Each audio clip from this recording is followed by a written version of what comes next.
Well, it is one of my favorite times of the week where we get to chat to our friends from the Sunday Times. It is The Brief. Welcome to it if you've just joined us here, where we're going to be unpacking the stories leading the Sunday Times this week. We'll start with Sunday Times acting editor Mike Siluma and Cyril Ramaphosa looking set to interdict Parliament's impeachment process. Let's get to that one first. Mike, good morning and thanks so much for your time. Iveka. Thanks for having us again. My copy, yes, I was reading, trying to speed read a little bit earlier. This is the story, I don't know, of the month, story of the year. I'm not sure where it's going to go, but you call it CR's Pali showstopper. ANC insiders saying that in addition to a judicial review, the president will seek an urgent court interdict to halt the parliamentary process. I mean, we've had so much analysis, so much talk about this the entire week. What have you focused on your front page? This is the monkey that the president can't seem to get off his shake. back. I think that what is happening is that following the Constitutional Court's decision that remember there was the panel report that Parliament previously decided to trash, essentially derailing the entire impeachment process. So following the Constitutional Court's decision that must be done, that report must be discussed and considered by Parliament, that it cannot just be discarded. What it does do is that it wakes up the monkey again, for the president, because I think his biggest problem is to stop the impeachment process, broadly speaking. And the decision of the Concord meant that the process had to start happening. The process which he had thought, even the ANC thought, had been successfully discarded. So his priority now actually is to stop the impeachment process. And he said this week that he's going to take it on review. But the review process takes a while. You have to find a court date. You have to, it's out of your hands once you decide to do that. So the quickest way for him to stop the process is to interdict the Parliament from going ahead until the review has happened, and the review of the actual panel report. The sort of talk of the week was that this is a stalling tactic for him in terms of just getting the party through the local government elections. And now we're talking about he's now taken it, he's got a little tougher about it, and he's now wanting to stop it completely. I mean, the review was one part, and then to stop it. But the committee has already been selected, the names are being, I think they're going to finalize the names we haven't in had the coming week. Acting police Minister Sephiros Kachalia, I said didn't quite know the names of the people on the committee. But the ANC will still have the majority. And my question was, if it does come to impeachment, they are the biggest. They will hold the most number of members. I don't know what you're hearing, but in terms of an anti-Ramaphosa faction within the ANC, one has to wonder about who those members will be, and if there is indeed that strong an anti-Ramaphosa faction, how many of them will sit on that committee if it gets there? And then what? No, it is highly unlikely that you will have a strong anti-Ramaphosa faction inside the ANC, because remember the ANC itself is in crisis right now. It's got a leadership crisis. It has been for a while. The question is, if the ANC got to a point where they decided that they're getting rid of Cyril Ramaphosa as their president, they abandon him, by throwing him to the wolves. Basically, who is going to replace him? As things stand now, it is likely, traditionally, it would have been the deputy president, i.e. Paul Mashatile, but he's not everyone's cup of tea. He's got a whole lot of issues, And we're playing a different game now. We're in a government of national unity, so there are more players, so stand-ins. So at this stage, it would not be in the interest of the ANC to let go of Cyril Ramaphosa. That's because what also it might set off. I think we touched on this the last time. It might set off a premature leadership contestation, which can actually weaken the party ahead of the local elections, but also ahead of the national elections. The other thinking, Mike, is that, why, if you are innocent, go through the process and prove your innocence. What have you got to hide? You were willing to step aside back in 2022 when this first emerged. Then, as the as Feroz Kachalia told me yesterday on the show, that there were so many investigations afterwards that found no wrongdoing. So, if those investigations proved to have nothing, that the president is not going to end up in hot water, why not go through the process and just do it and prove your innocence? Yeah, I think that that is true, but at the same time, the thing with our constitution is that it gives rights at many different levels. There are individual rights and there are collective rights, and there are responsibilities that it puts on people who are elected. This matter turns on the panel report, a Parliament's panel report. His view is that it was flawed. I don't know how many people actually have looked at hearsay and based on hearsay, that kind of thing. I don't know how many people have actually taken the trouble to look at that panel report. It is not the best put together report. Is it? Yeah, it is not the best. It's got literals in it. And for an investigation of an issue of that magnitude that relates to the president, the people who were interviewed, only 2 people, were listened to and interviewed. It was Arthur Fraser and the president. Those are the only 2 versions that they've got. Other people who were involved in or mentioned in Phala, for example, Arthur Fraser mentions Bejani Shauke, who's the president's aide. He was not interviewed.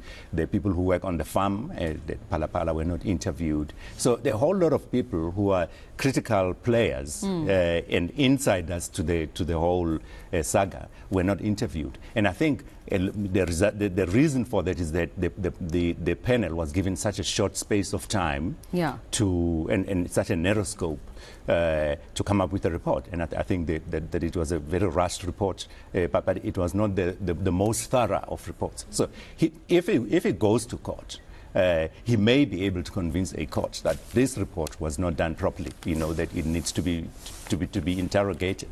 That's the one thing. Yeah. But other people feel that, okay, this is actually about ethical leadership, and being exemplary. That if there's a whiff of scandal, that the leader must actually step aside or step down, as happens in many other democracies. Or be honest and transparent would be nice.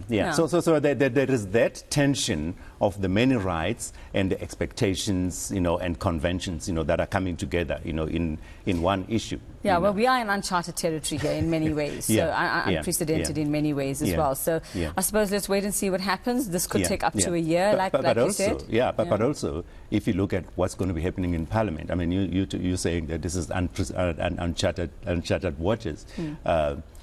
It puts Parliament, on the spot. The Speaker in particular is put on to say what kind of leadership and decision making is she going to, to make. If the President decides to interdict, will she challenge the interdict, or will she stay neutral?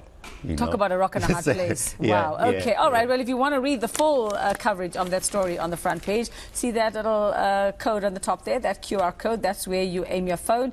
That's where you subscribe and go and read in detail about the president's Pali showstopper that's on the front page. Let's turn our attention, Mike, now to page 4, and that is Metro's write of billions in traffic fines. Gauteng municipalities are intent on writing off billions in unpaid fines as they tussle with Road Traffic Management Corporation for its share of fines collected. So I looked for, when I first saw this story or read it, I said, oh, how nice of them. They're giving motorists a bit of a reprieve, and then it turns out to be, no, we want our share. It was not a gesture of goodwill.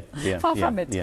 No, there are 2 things here that are happening. That in terms of the current structure, the municipalities are responsible for issuing the fines, collecting, maintaining the cameras that all motorists dislike, the infrastructure, basically the infrastructure, so they carry the burden of maintaining the infrastructure, collecting the fines, collecting the revenue. But when the revenue has been collected, province then takes 80% of that revenue, leaving the municipalities with 20%. So the municipalities in Parliament during the course of the week were complaining about that, saying that this is an iniquitous arrangement and it needs to be addressed. But what is happening in the meantime is that they are continuing, the municipalities are continuing to issue the fines, but they are not able to collect all the money. So where does that money sit? I mean, where does it go to? If it goes to what kitty does it go into? Is it goes? It goes into Treasury. Straight to Treasury, and then gets reallocated at some point as we go ahead. Okay, just to understand. So, but also what has happened is that there's a problem with the traffic fine management system. What is the problem? They were changing it. They were supposed to be transitioning to a new system, and that process is not completed. Okay, so it seems the mayors even as they are issuing fines, they are not able to follow through, and collect all the revenue that's due to the municipalities. So the mayors are putting up a fight, and it seems like they've been led here, like you say, by Nasipi Moya as well, in Parliament, saying that they've raised this matter. And what's been the impact on municipalities because of this? It's a revenue problem, because as I was saying, that they carry the burden of administering, the fines and of collecting, but the revenue is not consistent with the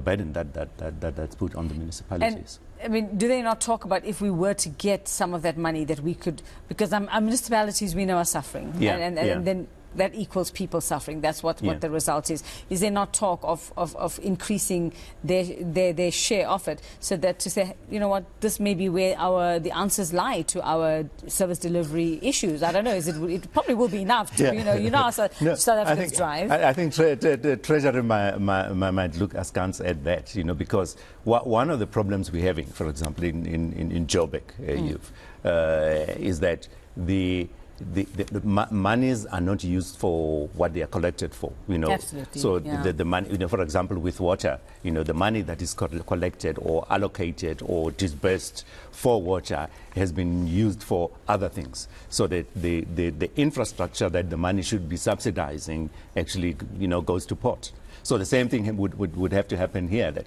if there's revenue collected, from traffic fines, etc., that we would have to find a way of using that money to maintain the roads, to fix the traffic lights, to, and make sure it is used for fill the potholes, etc., kind of thing, so that money is not then taken somewhere else or disappears into the sea.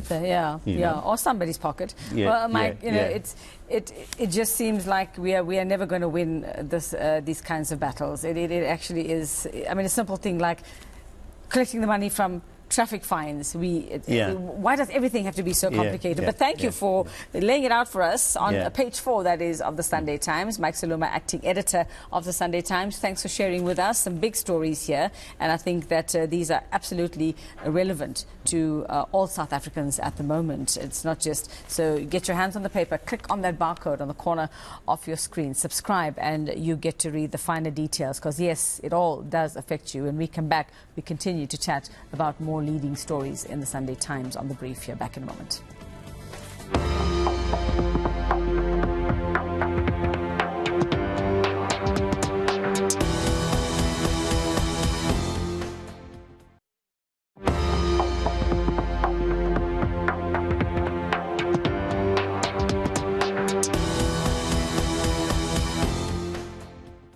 Welcome back. This is The Brief here on eNCA. We continue to look at leading stories in the Sunday Times. Well, it seems Matlala is trying to negotiate a leniency deal with IDAC following reported consultations between his lawyers and the directorate. Well, joining me to discuss this is Sunday Times investigations editor Thanduxolo Jika.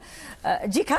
Good morning. Good morning. So I heard everyone call you Jika. Yes. So Matlala's lawyer is trying to make a plea deal. That should be very interesting. Wouldn't you like to be a fly on the wall there? Ooh, I would love to be a fly on the wall right in those consultations. I mean, it's quite an interesting story.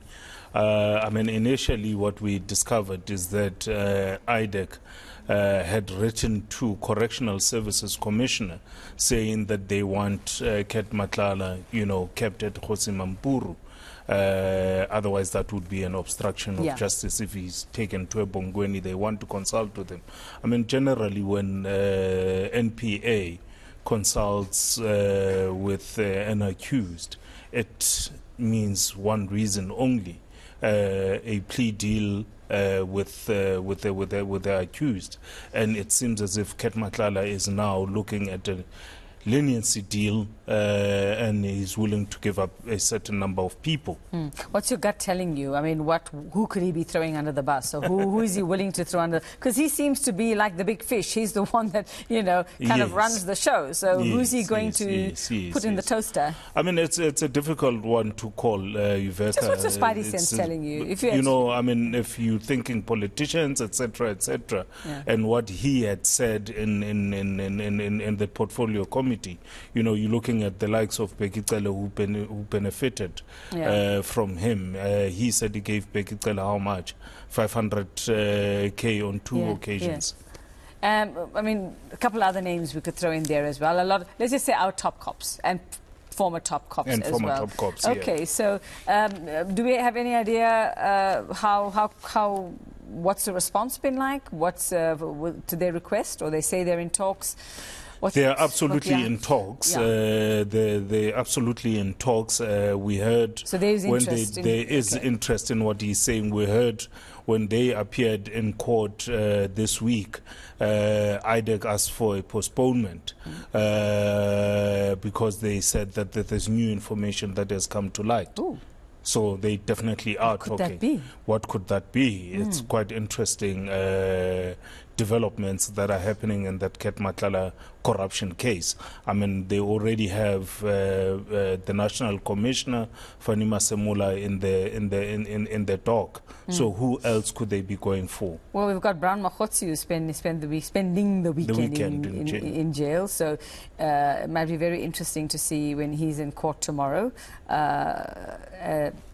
What happens there and how all of this comes together then. I'm sure it's all related, everything that we're going to hear. Absolutely. So who could it be? All right, so Matlala's lawyers in talks. We'll trust you to keep an eye on that one for us. And if you want to read in more detail about exactly what they know so far, click on that barcode, like we say, on the corner of your screen and read more. And then the other story you've got here, and I mean the rise and fall of Joe Ferrari. You know that song, You Give Love a Bad Name? These guys are giving cars a bad name, man. That's what's happening. So who is Joe Ferrari? What's his deal? Yeah. I mean, this is a guy, I mean, we used open source to get, some information around who Joe Ferrari is. This is a guy who started in 1985 as a 19-year-old with one taxi, and the story seems to suggest that, he invested and reinvested each and every little cent. And today, Joe Sibanyoni has about 400 taxis, which give him a monthly income of about 18 million rand. That's quite huge, and he himself is said to be, with his net worth is over 200 million. From taxis. And you've broken it down here. You've broken it down, as we can see there. You call him a wheeler dealer, definitely, absolutely, for sure, to come in, to make that kind of money and have that kind of. And then he's got his personal fleet as well. Just break that down for us. What is you found there in terms of his? You mentioned his worth. And the amounts of money his we're looking personal at. fleet, I mean, we're talking about Ferraris. He is known as Joe Ferrari because he spends most money on these luxurious Well, I see Ferraris. Lexus here. I see, well, some people say Porsche, if you were fancy, Porsche or Porsche Cayenne. And Ferrari, I can't even say that Italian name. And then the other one, the Ferrari 812. Yeah, I mean, one is what, worth 16 million. Yeah. And another retails between 7 to 12 million rand. Well, they're all in the millions. They're all in the millions. Yeah.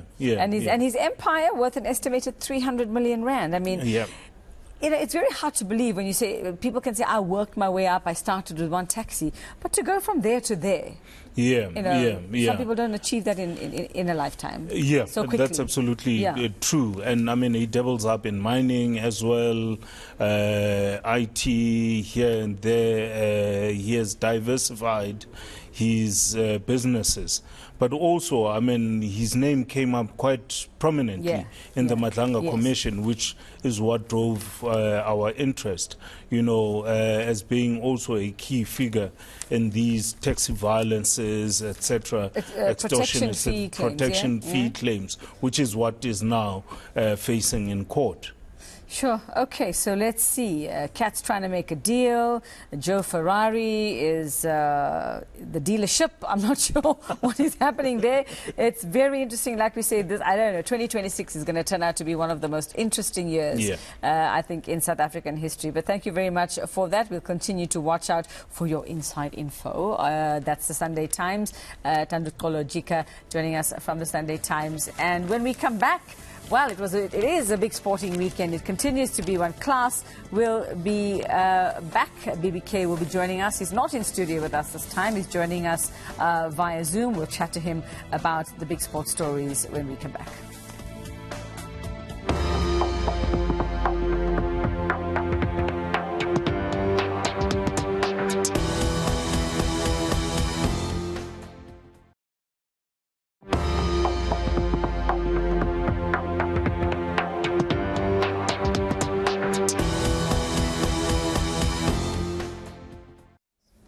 Welcome back. It is The Brief here, and it is one of those times on a Sunday where I get my sports lesson. Class is back in again. BBK joining us as Orlando Pirates fans wake up from a Durban City hangover at the Orlando Amstel Arena. And then we're also going to be looking at the brilliant Bulls securing a URC home last 8 slot. But let's chat to BBK. He's joining us on the phone today. BBK, I know you wanted to stay under the blanket. It's too cold to come in. I get it. So, but thank you for joining us. And yeah, a new mantra being coined by Pirates fans overnight, BBK. Victory delayed is not victory denied.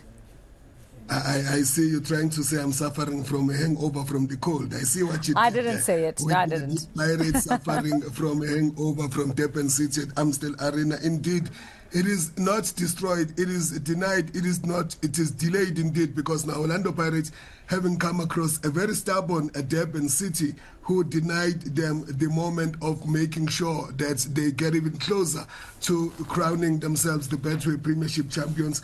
Durban City coming to Orlando Stadium, holding Orlando Pirates to a stalemate, a deadlock, no goals, meaning Pirates were only able to get 1 point to get to 2 points within becoming the brand new champions of the Betway Premiership. It's going to happen now in a game that's going to be against Orbit College, which is going to be the final game of the season, basically forcing Pirates to save the best for last. Some are saying there's an improbability that they may not even be champions, but that can only happen if Orbit are able to beat them by a massive scoreline. It's not going to be easy even in that game, Uvega, because Orbits are still trying to save their skin and survive and keep their status in the Betway Premiership. So Orlando Pirates are going to have to bring out their best to make sure that at the end of the 90 minutes and whatever time the ref decides to add as optional time, they will see their captain Nkosinathi Sibisi being able to lift the Betway Premiership for the first time since 2012. And that will mean that they will also be having a treble, because you will remember that they've already won the MTN 8, they've already won the Carling Knockouts, and all they need to do to put the cherry on top is to get their hands on the Betway Premiership. All right, so let's see what happens there. But like you say, I mean, it could leave the door slightly open for Sundowns, depending on what happens there. And then Sundowns also have the matter of the CAF Champions League final this afternoon as well. Very, very quickly, your take on that one before we move on. It is massive. That one we called Cardoso's Last Chance Saloon. I write there in saying that it is a moment where he's got a date with destiny today, because he's beginning his bid to prevent Mamelodi Sundowns from ending a season without silverware Baker, which will be the first time in 13 years. He didn't win any of the domestic cup competitions. He's about to lose the league. This is the last chance alone for him to make sure that Sundowns do not have a barren season, and they need to make sure that they win this so that they can be able to also qualify for the Club World Cup, which comes with a whole truckload of money. All right, so title or bust is what you're saying there. And let's very quickly move on to the Brilliant Bulls secure URC home last 8th slot. In the URC, the Sharks run riot against Zebra as Siya Kolisi leaves the Durban franchise and the Bulls book their home quarterfinal with what's being called a sloppy win. It was indeed a sloppy one. You will be seeing them winning 54-19. It is Siya Kolisi saying bye-bye to the Sharks and going back to where it all started for him at the Stormers. But the biggest story, of course, that of the Bulls being able to finish in the top 4, which means that they were able to secure themselves a place in the quarterfinals, but most importantly, getting a home quarterfinal, which is a massive. Also, the Lions having lost the 24-17, meaning that they finished 7th, and this is a big piece for them because for the first time in the competition's history, they've been able to get themselves in the quarterfinal stages. And the Bulls have played in 3 of the 4 finals of the tournament. They've lost 1 to Glasgow Warriors at home and also losing last season's final to Leinster, having lost the inaugural final to the Stormers in 2022. So we're looking forward to the knockout stages that are going to be in a week's time. And read all about it. And read all about it. Yes, it is, like you say, the real front pages of the Sunday Times. BBK, thank you very much for that very quick run-through of the sport there. That is where we leave it. It is the end of the brief. It is the end of the weekend edition of the South African Morning here on eNCA. Don't forget, we have a date next weekend, Saturday and Sunday morning, 6 to 9 a.m. Kendall and the Newslink team standing by to bring you all the latest, including more on those breaking stories you heard in the last hour. From me, it's bye-bye. Have a great Sunday and a fabulous week ahead.